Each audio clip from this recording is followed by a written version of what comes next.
गांव की अनाथ फौजी बेटियां मीना, रीना, टीना, पूजा और गुड्डी का घर देश के बॉर्डर के पास वाले एक गांव में है। उनके माता पिता आर्मी कैंप में खाना बनाने का काम करते हैं। उनके पिता का नाम बिरजू और माता का नाम बिमला है। जय हिंद कर्नल साहब, आज क्या खाएंगे आप लोग? अरे आप दोनों जो खिलाएंगे हम खा लेंगे। आप दोनों के हाथ का खाना लाजवाब है। तो फिर आज रोटी और चिकन करी बना देते हैं। दोनों खाना बनाने में लगी गए कि तभी बाहर से गोलाबारी की आवाज सुनाई दी। कर्नल चिल्लाए, हमारे कैंप पर दुश्मन देश ने हमला कर दिया है, सभी अपना अपना पोजीशन ले लो। सभी ने हथियार लेकर पोजीशन ले लिया। बिरजू और बिमला रसोई के अंदर छुपे बैठे रहे। लड़ाई छिड़ गई। हाँ जी, सुनते हो, घर पर 5 बेटियां हमारे भरोसे बैठी है। अगर आज हमें कुछ हो गया तो उनका क्या होगा? चिंता मत करो बिमला, कुछ नहीं होगा। लड़ाई चलती रही। तभी बिरजू ने खिड़की से देखा कि एक दुश्मन पीछे से कर्नल को मारने आ रहा है। तभी बिरजू ने दौड़ लगाई और कर्नल को धक्का मार दिया। दुश्मन की गोली से बिरजू की मौत हो गई। ये देखकर बिमला भी चुप नहीं रह पाई। वो भी दुश्मन को मारने के लिए निकल गई, लेकिन दुश्मन की गोली से उसकी भी मृत्यु हो गई। कर्नल तो बच गया, लेकिन उस दिन वो पोस्ट देश के हाथ से निकल गया। दुश्मनों ने बाघा पोस्ट नाम के उस पोस्ट पर अपना कब्जा जमा लिया। 5 बेटियों को जब अपने माता पिता की मौत के बारे में पता चला तब वो बहुत हुई। आप लोग हमें छोड़कर क्यों चले गए? अब हमारा क्या होगा? हम अनाथ हो गए, हम अनाथ हो गए। 5 फूट फूट कर रोई। उसके बाद मीना ने सबको संभाल लिया, लेकिन उसके मन में एक जिद चढ़ गई। जिन्होंने हमारे माता पिता को मारा है, मैं उन लोगों को नहीं छोड़ूंगी। मैं आर्मी में जाऊंगी और इस मौत का बदला लूंगी। हम भी आर्मी में जाएंगे दीदी, और हम भी बदला लेंगे। इसके बाद 5 ने खुद ही ट्रेनिंग शुरू कर दी। हर रोज सुबह 5 बजे उठना पड़ेगा और उसके बाद 10 किलोमीटर दौड़ लगानी होगी। उसके बाद घर लौटकर कसरत करनी होगी। 5 इसी रूटीन से आगे बढ़ने लगे। उधर कर्नल चिंता में पड़ गए। जो लोग लड़ाई में मारे गए थे, उन लोगों का अंतिम संस्कार करने के बाद उनकी आंखों में भी आंसू आ गए। जो लोग आज मर गए हैं उनकी कसम, बाघा पोस्ट हम वापस लेकर ही रहेंगे।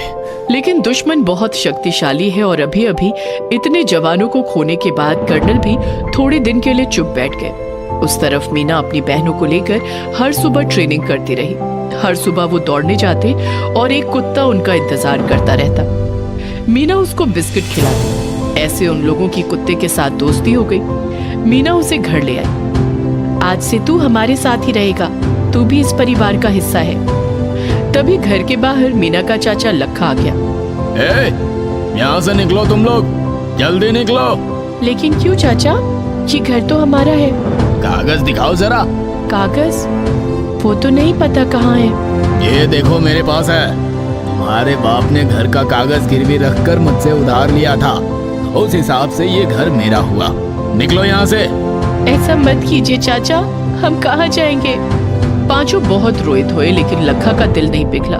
उसने 5 को घर से निकाल दिया। लखा के पास बहुत पैसा था। वो क्या करता था ये किसी को नहीं पता था। इस लखे के पास इतना पैसा आया कहाँ से? उसे तो मैंने कोई काम करते हुए नहीं देखा। पता नहीं यार क्या करता है वो, कोई झोल झाल वाला काम तो नहीं करता। लोग बस बातें बनाते थे, लेकिन उसका पैसा देखकर उसके साथ कोई पंगा नहीं लेता था। इसीलिए मीना और बाकी चारों को भी किसी से कोई मदद नहीं मिली। लखा ने सबको मना करके रखा था। सुनो गाँव वालों, अगर मेरी 5 भतीजियों को किसी ने अपने घर में जगह दी तो मैं उसे गांव से निकाल दूंगा। इसी डर से 5 को किसी ने अपने घर के अंदर घुसने तक नहीं दिया। मीना ने कहा, कोई बात नहीं बहनों, हमें हमारी मंजिल पर टिके रहना है, चाहे कुछ भी हो जाए। तब उस कुत्ते ने राह दिखाई। वो कुत्ता एक बड़े से पेड़ के नीचे रहता था। उस पेड़ में एक बड़ा सा छेद था। 5 उसी के अंदर रहने लगे। उसके अंदर 5 को ठीक से बैठने तक नहीं मिलता था। कोई बैठ जाता था तो कोई खड़ा होकर ही सो लेता था।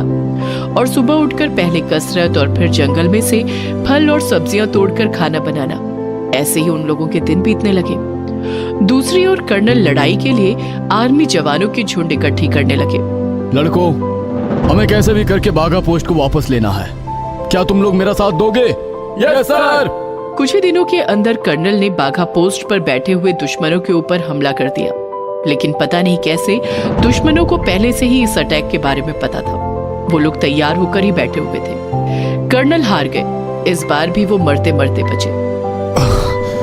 भला उन लोगों को पता कहां से चल गया कि हम अटैक करने वाले हैं? अजीब है। कर्नल फिर से तैयारी में लग गए। इधर कठिनाई के साथ जूझते जूझते पांचों लड़कियां बड़ी होने लगी। वो लोग जवान हो गई और एनसीसी कैंप में भर्ती हो गई। एनसीसी कैंप में मुफ्त में खाना भी मिलता था, इसीलिए इतने दिनों बाद पांचों को भरपेट खाना मिला। उस कुत्ते को भी खाना मिलता रहा। एनसीसी कैंप में वो कुत्ता भी उन लोगों के साथ ही रहता था। एक दिन एनसीसी कैंप में चोरी हुई। बहुत सारे लोगों का मोबाइल फोन चोरी हो गया। सब लोग परेशान हो गए। तब मीना ने कुत्ते से कहा, जा मोती, मैंने तुझे ट्रेनिंग दी है, जा और चोर को पकड़ कर ला। मोती सूंघते सूंघते एक लेक के किनारे पहुंच गया। वहां खुदाई करके देखा गया कि एक प्लास्टिक बैग के अंदर बांधकर सभी मोबाइल फोन को रखा गया था। सबको अपना अपना फोन मिल गया। मोती सूंघते हुए आगे बढ़ा और जंगल में से उस चोर को भी ढूंढ कर निकाला। उसका नाम गुल्लू था। गुल्लू को देखकर मीना को कुछ याद आ गया। अरे, मैंने तो एक बार इसे चाचा के घर पर देखा था। ये चोरी चकारी करता है। इसका मतलब क्या चाचा भी? मीना चिंता में पड़ गई। कैंप में पांचों लड़कियों की और कुत्ते की जय जयकार होने लगी। उस तरफ कर्नल चिंता में पागल हो रहे थे। इतने दिनों में उन्होंने कुल मिलाकर 9 ऑपरेशन किए थे, लेकिन हर एक बार दुश्मन को पहले से अटैक के बारे में पता था। ये कैसे हो सकता है? भला हर बार सटीक इंफॉर्मेशन उन तक पहुंच कैसे रही है? दूसरी ओर लखा का जमीन जायदाद दिन ब दिन बढ़ता गया। उसने बड़ा घर बना लिया, बड़ी गाड़ी खरीद ली। गांव वाले उसके पीठ पीछे और ज्यादा बातें करने लगे। पक्का कुछ घपला करता है ये, नहीं तो इतना पैसा तो डाकुओं के पास भी नहीं है। उधर गुल्लू को छोटा मोटा चोर समझकर 2-3 थप्पड़ मारकर छोड़ दिया गया। अगले दिन कैंप में कर्नल साहब आए आर्मी सिलेक्शन के लिए और उनकी नजर मीना और बाकी चारों लड़कियों पर पड़ी। लड़की होकर आर्मी ज्वाइन करना चाहती हो? डर नहीं लगता? नहीं साहब, हम लोगों का एक मिशन है। अच्छा, कैसा मिशन? तब मीना ने सारी बात बताई। सब सुनकर कर्नल की आंखों में आंसू आ गए। ओह, तुम लोग बिरजू और बिमला की बेटियां हो। मुझे बचाते हुए ही तुम्हारे माता पिता ने अपनी जान गंवाई थी, लेकिन मैं आज तक उनके मौत का बदला नहीं ले पाया। मिलके लेंगे ना सर बदला। पांचों का आर्मी में सिलेक्शन हो गया। पांचों बहुत खुश हुई, लेकिन अब असली काम करना बाकी था। पांचों को स्पेशल टीम में लिया गया। एक रात को स्पेशल टीम की मीटिंग हो रही थी। बाघा पोस्ट पर बैठे हुए दुश्मनों पर 10वां अटैक का ब्लूप्रिंट तैयार किया जा रहा था। तभी मीना ने देखा कि गुल्लू खिड़की के बाहर बैठे हुए दूर से सब कुछ सुन रहा है। मीना ने कर्नल को ये बात बताई। तो चलो उसे पकड़ते हैं। नहीं सर, ये छोटा आदमी है, ये इतना बड़ा काम खुद से नहीं कर सकता। जरूर इसके पीछे किसी का हाथ होगा। हम गुल्लू का पीछा करते हैं। मीना और कर्नल ने चुपके से गुल्लू का पीछा किया और गुल्लू जिसके पास गया वो देखकर मीना खड़ी की खड़ी रह गई। चाचा? इसका मतलब चाचा ने हर बार दुश्मनों को खबर दी। लखा ने गुल्लू से कहा, तू बस ऐसे ही इंफॉर्मेशन ला गुल्लू, तुझे मैं मालामाल कर दूंगा। दुश्मनों से बहुत पैसा मिलता है मुझे। तभी कर्नल ने लखा पर बंदूक तान दी और मीना ने गुल्लू पर। अरे अरे अरे अरे, ये क्या बचाओ। दोनों को अरेस्ट किया गया और आजीवन कारावास की सजा दी गई। इस बार दुश्मनों को खबर नहीं मिली। उनके ऊपर अचानक से हमला किया गया। मीना ने इस ऑपरेशन को लीड किया। दुश्मन पूरी तरीके से हिल गए। इस बार भी कर्नल को पीछे से एक दुश्मन मारने के लिए आया और अचानक से वहां मोती आ गया और उसने दुश्मन की छाती पर छलांग लगाई और उसे नोच नोच कर मार डाला। कर्नल बच गए।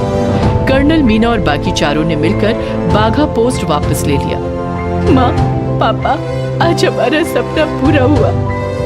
आज हम लोगों ने आप दोनों की मौत का बदला लिया है। सभी बोलो, भारत माता की जय, भारत माता की जय। कर्नल बहुत खुश हुए। उन्होंने मोती को आर्मी ट्रेनिंग के लिए भेज दिया और वहां से मोती को भी आर्मी में नौकरी मिल गई। पांचों को बड़ा ऑफिसर बना दिया गया। रहने के लिए घर दिया गया और इसके बाद से पांचों खुशी खुशी देश की सेवा करने लगी। दोस्तों, आप लोगों को प्रजातंत्र दिवस की बहुत बहुत शुभकामनाएं। वंदे मातरम। भारत माता की जय। गरीब अनाथ बच्चियों पर ठंड का कहर। ठंड इतनी है कि पूरा शरीर थर थर कांप रहा है।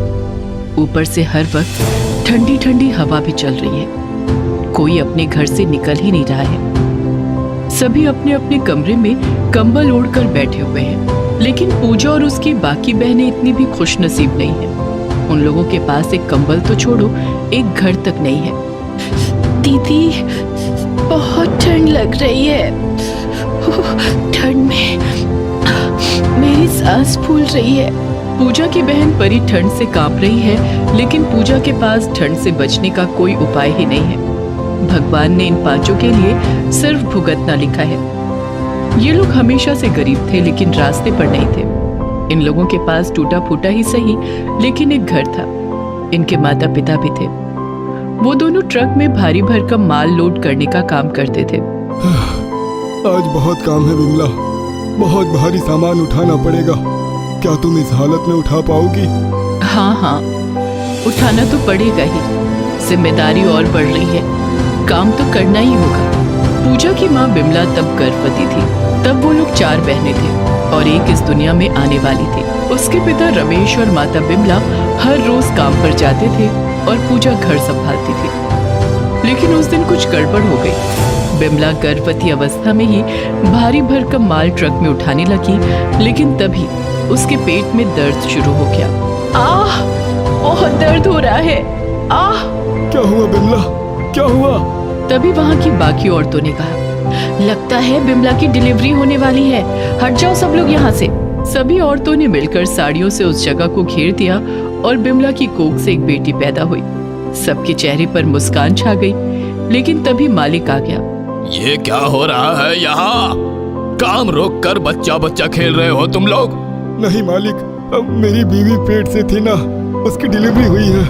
काम धंधा नहीं है, खुद के खाने का ठिकाना नहीं, एक के बाद एक बच्चा लिए जा रहे हो। ये सुनकर बिमला गुस्सा हो गई। मालिक, ये मेरी बच्ची है, बच्ची को लेकर उल्टी सीधी बातें मत करना। अच्छा, नहीं तो क्या करेगी? ये बोलकर मालिक ने उसी हालत में बिमला को मारना शुरू किया। बिमला बच्चे को गोद में लेकर मार खाती रही और सब लोग चुपचाप देखते रहे। मालिक वहाँ से चले गए और अपने मन में कहा, ये लोग बहुत बढ़ गए हैं, इनके बच्चे के साथ ही इन्हें कुचल दूंगा आज। काम खत्म होने के बाद रमेश और बिमला अपनी बच्ची को गोद में लेकर निकल गए। वो दोनों बहुत खुश थे। बिमला की गोद में सोकर वो बच्ची भी हंस रही थी, लेकिन तभी दूसरी ओर से मालिक एक ट्रक लेकर बहुत स्पीड में उन लोगों के सामने आ गए और रमेश ट्रक के नीचे कुचला गया। नहीं, ये क्या हो गया? बहुत अच्छा हुआ। ये बोलकर मालिक ने ट्रक से बिमला को भी कुचल दिया। बिमला की गोद से बच्ची पास की झाड़ियों में गिर गई। बिमला और रमेश का देहांत हो गया और तभी वहां पुलिस की गाड़ी आ गई। इसीलिए मालिक ट्रक लेकर भाग गया। इतनी देर में पूजा और उसकी बाकी बहनों को उनकी नई बहन के बारे में खबर लग गई थी। लेकिन रात होने पर भी जब बिमला और रमेश उस बच्ची को लेकर नहीं लौटे, तब पूजा चिंता में पड़ गई। माँ बापू अभी तक लौटे क्यों नहीं? पूजा की तीसरी बहन राखी ने कहा, चलो दीदी, हम जाकर देखते हैं। चारों घर छोड़कर निकल गए, लेकिन जाकर देखा कि रास्ते में दोनों मरे पड़े हैं और आसपास पुलिस खड़ी है। पूजा दौड़कर डेड बॉडी के पास गई और रोने लगी। माँ, बापू, क्या हो गया? क्या हो गया आप दोनों को? चारों बहुत रोए और फिर पूजा ने पुलिस से पूछा, पुलिस अंकल, मेरी बहन कहाँ है? मेरी माँ और बापू उसे ही लेकर आ रहे थे। बहन, लेकिन हमने तो किसी बच्चे को नहीं देखा। पुलिस दोनों डेड बॉडी को उठाकर ले गई। पूजा और बाकी बहनें मिलकर उसकी नवजात बहन को ढूंढते रहे। तभी झाड़ियों के बीच से एक कुत्ता उस बच्ची को मुंह में लेकर बाहर आया और पूजा के सामने रख दिया। बहन, मेरी बहन तो यहाँ है। उसने अपनी बहन को गोद में उठा लिया और फिर वो अपने घर की ओर चले गए। वो कुत्ता भी उन लोगों के पीछे पीछे चलता रहा। आजा, तू भी आजा, तू भी बिना माँ बाप का ही है। आजा, हम लोग एक साथ रहेंगे। वो लोग घर के पास पहुंच गए, लेकिन वहां पहुंचकर सभी चौंक गए। उन्होंने देखा कि एक बुलडोजर से उनके घर को तोड़ा जा रहा है और पास में एक सरकारी ऑफिसर खड़े हैं। पूजा ने उनके पैर पकड़ लिए। क्या हुआ साहब, हमारा घर क्यों तोड़ रहे हैं? यहाँ तो हम रहते हैं, अब हम कहाँ रहेंगे? वो सब मुझे क्या पता, सरकारी जगह पर झोपड़ी बना के रहोगे तो ऐसा ही होगा। जाओ, भागो यहाँ से। उस ऑफिसर ने पूजा को लात मार दी। पूजा गिर गई और उसे चोट लग गई। पूजा की बहनों ने उसे उठाया। उठो दीदी, उठो, यहाँ हमारा दर्द समझने वाला कोई नहीं है, चलो हम कहीं और चलते हैं। वो लोग रास्ते पर आ गए और रहने का ठिकाना ढूंढने लगे। इतनी ठंड में न उन लोगों के पास घर रहा और न कोई ठिकाना। उनके पास अभी ठंड से बचने के लिए एक चद्दर तक नहीं है। चारों बहनों ने अपने अपने कपड़ों से थोड़ा हिस्सा फाड़कर अपनी नवजात बहन के लिए कपड़ा बना दिया और फिर बाकी सबको बहुत ठंड लगने लगी। दीदी, बहुत ठंड लग रही है, ठंड में मेरी सांस फूल रही है।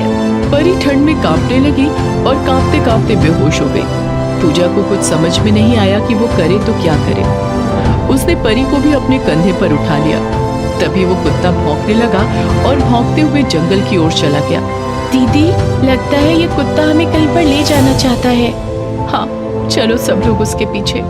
वो लोग उस कुत्ते का पीछा करते हुए जंगल की गहराई में चले गए। हाँ, ये जगह अच्छी है, हम यहाँ पर रह सकते हैं। उस जगह पर बहुत सारे बांस के पेड़ थे। पूजा ने बांस से एक घर बनाया और उसके बाद वो लोग वहाँ रहने लगे। कुछ देर बाद घर के अंदर गर्मी बढ़ी और परी को होश आ गया। सभी मिलकर उस कुत्ते को सहलाने लगे। तू ही हमारा अपना है रे, तेरी वजह से हम लोगों को एक घर मिला। वो लोग जंगल से फल तोड़कर खाने लगे। अगले दिन पूजा ने देखा कि घर के बाहर जंगल की एक मुर्गी आई है। वाह, ये मुर्गी कितनी सुंदर है, लगता है ये भूखी है। ये बोलकर पूजा ने उस मुर्गी को कुछ छोटे छोटे फल खाने को दिए। वो फल खाकर मुर्गी बहुत खुश हुई और पूजा ने अगले दिन देखा कि घर के बाहर बहुत सारी मुर्गियां आ गई हैं। उन बहनों ने मिलकर सबको फल खिलाया और उपहार स्वरूप सभी मुर्गियों ने एक एक अंडा दिया। कुल मिलाकर उन लोगों के पास 20 अंडे हो गए।